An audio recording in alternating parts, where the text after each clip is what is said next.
How to set up your email account in cPanel. Click the Manage Services drop-down menu and select email-only hosting.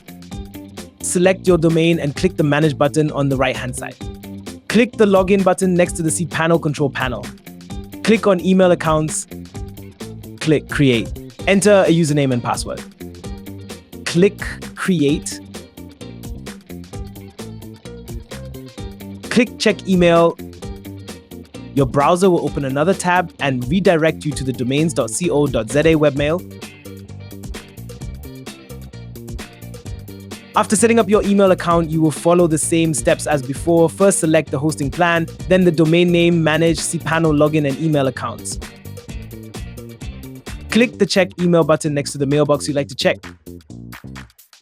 Check the Open My Inbox when I log in checkbox before clicking the Open button to bypass this page when accessing your inbox. You can also set up email on your device by selecting your device and the email address you want to set up.